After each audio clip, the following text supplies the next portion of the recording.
Hello everybody, this is Gamaniac here, and welcome to a new video where today I'm going to be discussing why I think Spider-Man 2 is already better than Spider-Man 1 and how it can improve from the first game. Ready? Let's go. Now, I know the title has a pretty bold statement in there. You're probably thinking, dude, we haven't even gotten gameplay for it yet. How can you already be saying that it's better? And to answer that, I say, all in due time. I'm going to kick things off by talking about the first part of this title. How can the sequel improve from the first game? Well, the very first thing that comes to mind when I think of improvements in the sequel is the elimination or reduction of stealth segments. I just hated them in the first game. Every time I play it, I complain. As a matter of fact, I keep wanting to replay that game again, and I have before, but not in quite a long time. But the stealth sections keep turning me off from it. I know I don't speak for everyone here, but I think I speak for a pretty large portion of people when I say this. Either take them out of the game, or just make them better. Miles is Spider-Man now. There's no need for more stealth sections for him. MJ is the only one who conceivably might get some. And if she does, I will audibly groan. However, I believe MJ still has that taser she picked up off the Sable agents, which made that stealth section in particular a little bit more manageable. Overall, change the stealth sections or just get rid of them. Another way I can see the game improving is with the addition of Miles Morales in the game as Spider-Man.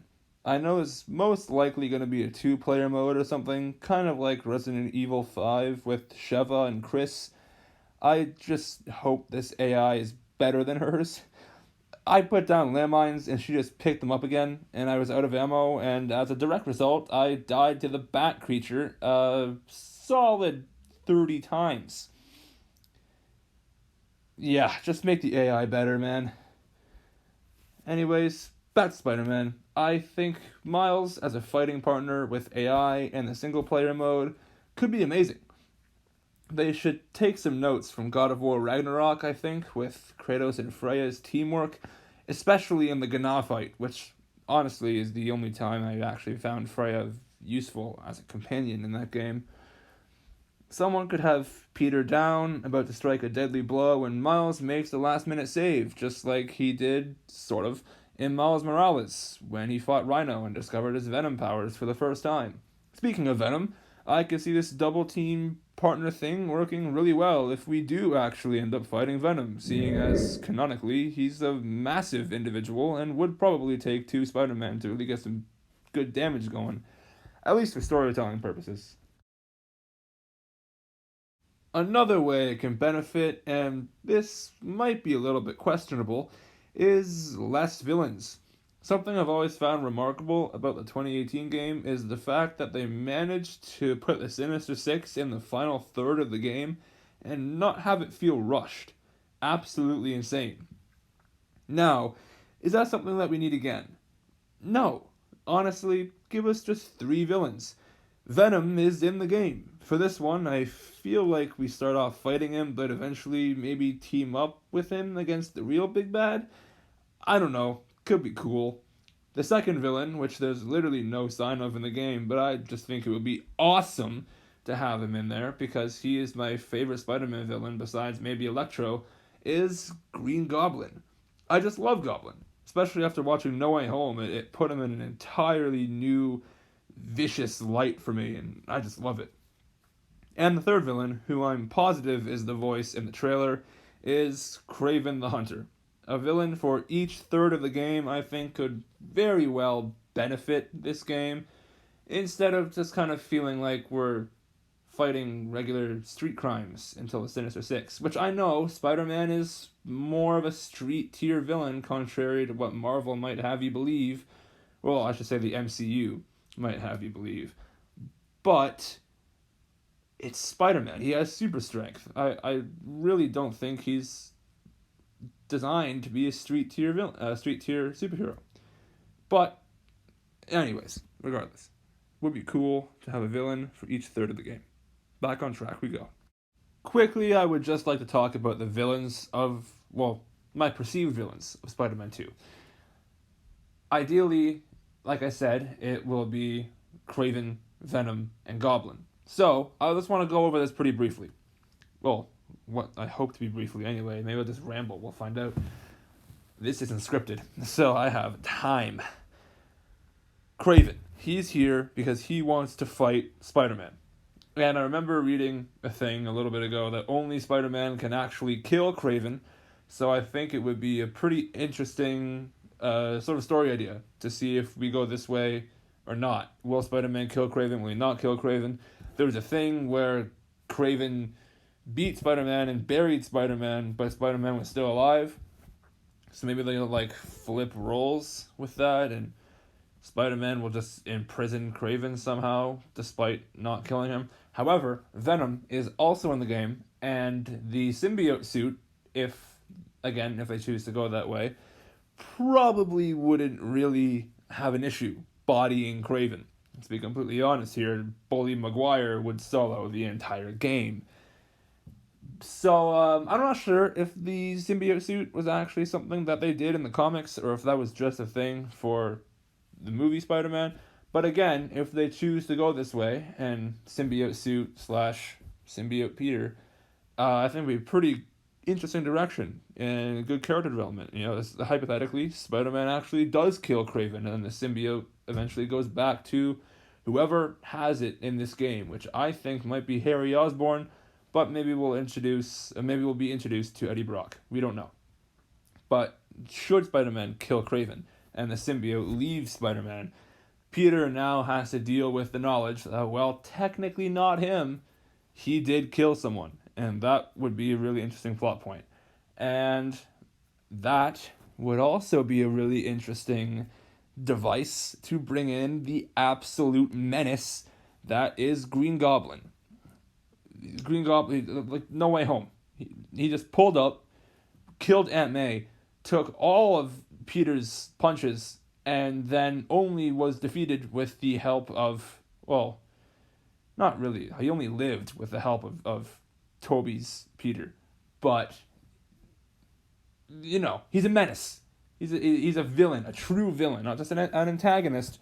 He is a true villain. If Spider-Man is going through the mental turmoil of having killed someone and having to like reevaluate who is Peter Parker, who is Spider-Man, what are his morals, the mental instability of that would be perfect prey for Green Goblin. And I think that these are ideas that can mesh well, not just with the game, but with the story, with each other, and if anything that I just said actually ends up happening in the game, I want royalties. I'm just kidding. Legally, I'm just kidding.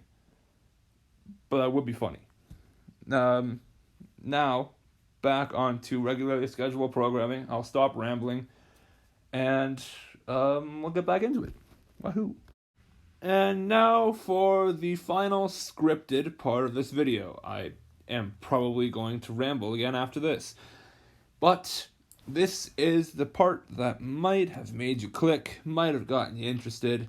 How is Spider-Man 2 already better?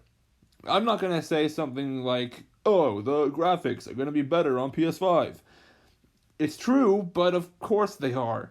I want to talk about how the game itself is better than the first one. First off, we know who Spider-Man is now. We've played as Peter, we've played as Miles, we know the world we're in, and there's no need for an introductory boss fight like Kingpin was in the first game.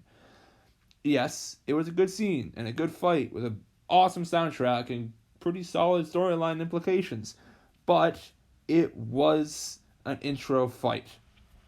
This game, much like God of War Ragnarok, can plunge us right into the full action of the game. Secondly, and this is something I've already mentioned, is the addition of Miles as Spider-Man. More development for him, and probably also Peter as a direct result. And now, the story. Did 2018 have a great story? Yes. But, at least for me, it didn't really feel great until the prison break. at least from the trailer of this game, it looks much darker and more serious throughout the game, which again is something that I didn't really feel until the Sinister Six in 2018. Now, I know Spider-Man's whole thing is that he's sometimes serious, but most of the time pretty quippy, and we saw that in the first game up until, again, the prison break, especially during the Kingpin fight, where they referenced the kiss scene, the upside-down kiss scene, and I believe Andrew Garfield's Spider-Man. But with this one, with villains such as Venom, probably Kraven the Hunter, and maybe Goblin, I don't think there's a lot of room for Spider-Man to be very quippy while he's doing his usual, I don't want to say vigilante, but like street work with casual criminals, robberies, and muggings, and that stuff. Sure, he can be quippy. What's the guy with the gun gonna do to Spider-Man, right? But once it gets into the actual villains of the game, I feel like it should be more dark, more gritty, more serious, especially if what I said earlier comes to fruition and we actually get the symbiote suit. So, I mean, what a story that would be, right? Better than 2018's, I think. Sure. I already like the tone of this game a lot, and we've only gotten a reveal trailer so far, so if that's not saying something, I don't know what is. A lot of what I just said was a ramble, but get ready, because I'm going to ramble again. Hope you guys like it, and, well, subscribe, I guess, if it's good enough. Yo, it's ramble time. Alright, so I keep mentioning, like, the first and second, the thirds of the game that I feel like it's going to be, like, divided into. But they'll not really be divided into thirds, like Zack Snyder's Justice League was divided into 5 parts. Key events sort of separate different parts of the game. You know, the third of the game in 2018 was sort of marked by the prison break. The first was the introduction. I feel like the second was sort of the angle with Lee in the train, and once Lee went to prison, the second, third ended, and we got this little brief gray area between the beginning of the third and the end of the second and the beginning of the third.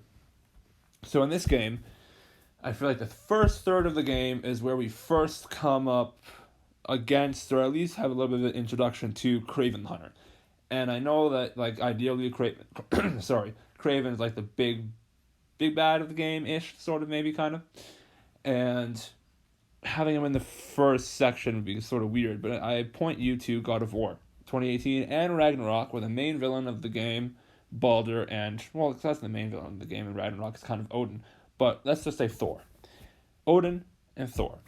As well as Baldur in the first God of War Norse series installment, all showed up within the first hour. And so I feel like having Kraven in here probably wouldn't be that bad.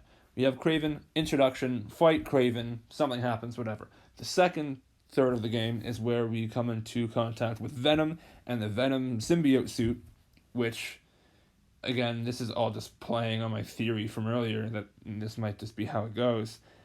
Once we get with the Venom suit, we fight Venom, defeat Venom by way of the symbiote hopping over from the first holder to Peter.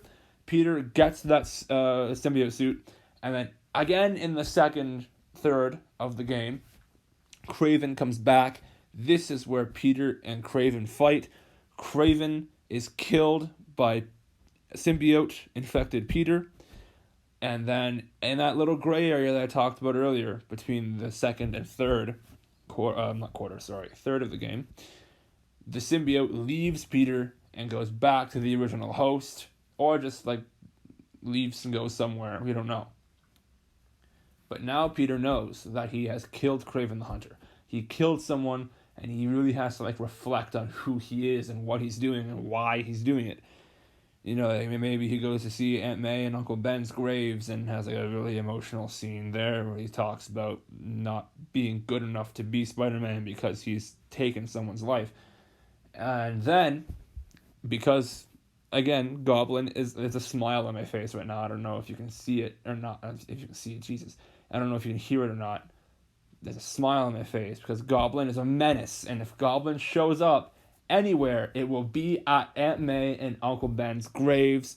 And this is where we got our first introduction to Green Goblin and the mental torment that he is going to inflict on Peter. And this is the last part of the game where the main villain is sort of already gone in Kraven the Hunter, but we have one last thing to do, and that is almost kill Goblin out of sheer rage, but at the last moment, some sort of flashback maybe to with great power comes great responsibility, and suddenly we stop. We don't kill Goblin, and we send him off to the raft or something, and that's the end of that. And that was the video. Thank you for watching. Please like and subscribe if you enjoyed it, as well as check out my other videos that I have uploaded.